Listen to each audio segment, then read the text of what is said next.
জানেন দীর্ঘদিন ধরেই অনেক মিটিং শিটিং আমরা করেছি এবং বড় ডেভেলপমেন্ট হয়েছে অনেকগুলো বিষয়ে সাম স্মল নোট অফ ডিসেন্ট আমরা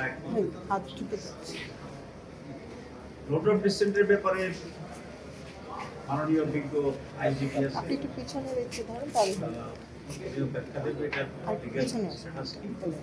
এখন যে আলোচনা চলছে সেটা হচ্ছে এটা কিভাবে বাস্তবায়ন করা হবে, কি কি বিষয় ঐকমত্য এই ব্যাপারে কনসেনসাস হয়েছে। এখন কি পদ্ধতিতে এটা বাস্তবায়ন হবে সেটাই হচ্ছে আজকের মূল সে আলোচনা চলছে এবং এটা বিরতির পরে চলবে। 5টি অলরেডি প্রস্তাব কমিশনের পক্ষ থেকে দেওয়া হয়েছে সেটা এবং সেখানে জামাত ইসলামীরও একটি স্পেসিফিক প্রস্তাব দেওয়া হয়েছে। আমরা আশা করি এই 5টি প্রস্তাবের ভিতরে আমরা অনেকটা কাছাকাছি আসতে পারবো এবং সেই ভিত্তিতেই এই জুলাই সনদের আইনগত ভিত্তি হবে এবং জুলাই সনদের ভিত্তিতেই আগামী ফেব্রুয়ারির যে নির্বাচন সেই নির্বাচন অনুষ্ঠিত হবে। এখন যে 5টি প্রস্তাব দেওয়া হয়েছে সেগুলোর ব্যাপারে সংক্ষিপ্তভাবে আপনাদের সামনে তুলে ধরবেন আজকে কমিটির অন্যতম সদস্য সুপ্রিম কোর্টের স্বনামধন্য লয়ার জনাব অ্যাডভোকেট শিশির ভাই, আপনাদের কাছে গ্রহণযোগ্য প্রস্তাব কি মনে হয়েছে এটা একটু জানান। 5টি প্রস্তাব দেওয়া হয়েছে, এগুলোতে আলোচনা চলছে, আমাদের বক্তব্য এখানে এখনো উপস্থাপন করা হয়নি।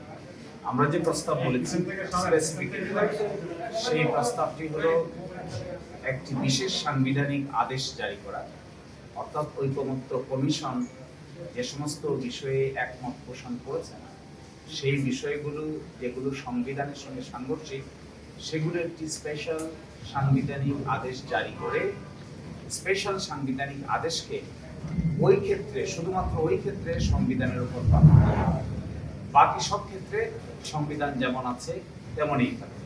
আপনারা জানেন যে আমরা এখানে বলেছি আমাদের ড্রাফটে কনস্টিটিউয়েন্ট অ্যাসেম্বলি অর্থাৎ জনগণের ইচ্ছার বহিঃপ্রকাশ ঘটেছে 5 তারিখ। এই ইচ্ছার বহিঃপ্রকাশটা বাস্তবায়ন করার জন্যই সকল আলোচনা চলছে। যখন কোনো সংবিধান ছিল না, যখন দেশে কোনো সরকার ছিল না, যখন দেশে কোনো বিচার বিভাগ ছিল না, যখন দেশে সরকার চলে গিয়েছে 5 তারিখ 6 তারিখ 7 তারিখ 8 তারিখে সরকার গঠিত হয়েছে, বলা হয়ে থাকে সাংবিধানিক বিধান অনুযায়ী যে এই সময় জনগণের ইচ্ছা কার্যকর ছিল। এই জনগণের ইচ্ছাটাই হলো বাংলাদেশ সংবিধানের অনুচ্ছেদ 7 অনুযায়ী Solomon expression of the will of the people. এই যে জনগণের ইচ্ছার চরম বহিঃপ্রকাশ, এই বহিঃপ্রকাশটাকে আমরা বলেছি একটি বিশেষ সাংবিধানিক আদেশের মাধ্যমে এই প্রক্রিয়াটাকে যদি প্রাধান্য দেওয়া হয় তবে আগামী নির্বাচন এর অধীনে হতে আর কোনো আইনগত ব্যত্যয় থাকে না। আরেকটি কথা এখানে খুবই ইম্পর্টেন্ট, আজকে যে আলোচনা হচ্ছে এখানে যে ঐকমত্য কমিশনে, অনেকেই বলতে পারেন যে ঐকমত্য কমিশন এই আলোচনা করার সুযোগ কোথায় পেল এবং বর্তমান যে সরকার আছে সেই সরকারি কি কোন মেয়াদের ভিত্তিতে দায়িত্ব পালন করছে, এগুলো সবই আমরা সংবিধান ভায়োলেট করে ফেলেছি। আমরা দেখি আজকে দেখাবো 57টা অনুচ্ছেদ, সংবিধানের অনুচ্ছেদ 153-153-এর মধ্যে 57টা অনুচ্ছেদ ইতোমধ্যে অকার্যকর হয়ে গেছে। যেহেতু সরকার ব্যবস্থায় সাংবিধানিক প্রক্রিয়া ফলো করার কোনো সুযোগ নাই, অভ্যুত্থান ঘটে গেছে, এই জন্যই আমরা বলেছি একটা নতুন সাংবিধানিক আদেশ জারি করার জন্য। এছাড়াও আরো কয়েকটা পদ্ধতির কথা আলোচনা হয়েছে। কেউ বলছেন নতুন সংসদে এসে করবেন, এরকম একটা অপশন। কেউ বলেছেন রেফারেন্ডামের মাধ্যমে করবেন, এটা একটা অপশন। কেউ বলেছেন রাষ্ট্রপতির মাধ্যমে অর্ডিন্যান্স জারি করে করবেন, এটা একটা অপশন। আর কেউ বলেছেন 106 অনুচ্ছেদ অনুযায়ী সুপ্রিম কোর্টের কাছে মতামত চাওয়া, এটা আরেকটা অপশন।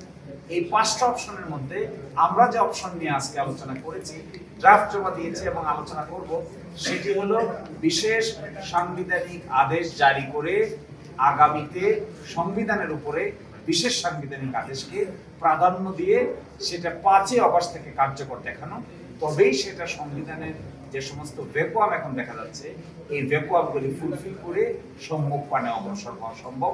বাংলাদেশ জামাত ইসলামীর পক্ষ থেকে এই প্রস্তাবনাকেই আমরা তুলে ধরেছি লিখিতভাবে, এটা আমরা মৌখিকভাবে উপস্থাপন করব।